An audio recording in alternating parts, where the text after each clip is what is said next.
There are a few important electrical measurements that can be performed on the alternator, which include voltage diode ripple, charging voltage, cranking voltage drop, and waveform analysis, and battery transient voltage. All these values can be manually measured using Mr. Bob DLC. There are also automated tests pre-programmed into Mr. Bob DLC as well. The general format to perform the alternator charging test is as follows. Due to the fact that most modern vehicles use computer-controlled alternators, the older carbon bile battery alternator tester is almost useless. So start the test by turning the engine on, and monitor the charging voltage.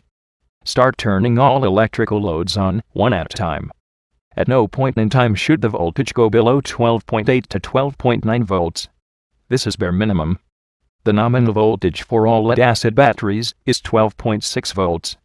And you need higher than that to charge it. A nominal 12.9 volts should be maintained at idle with all loads on. For the most part, the biggest trouble spot for all charging systems is the charge wire or circuit between alternator and battery. This wire or circuit becomes resistive and tends to drop voltage as the electrical loads are turned on. At no time should this wire drop more than 400 millivolts with all loads on. 200 millivolts is normal. If so, then the wire or circuit is defective with excessive resistance, draining all the charge voltage away. Beware. Sometimes there is a fusible link or fuse in this circuit that becomes sulfated and faulty. The alternator ripple is a measurement of the slight voltage variations during charging with engine on.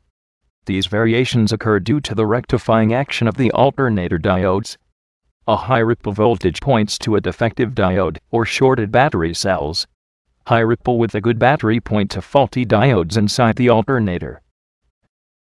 So to recap, charge voltage should never go below 12.9 volts. And ripple voltage should stay below 400 millivolts at a maximum. The automated tests inside Mr. Bob DLC cover a wide range of electrical characteristics beyond the scope of this video.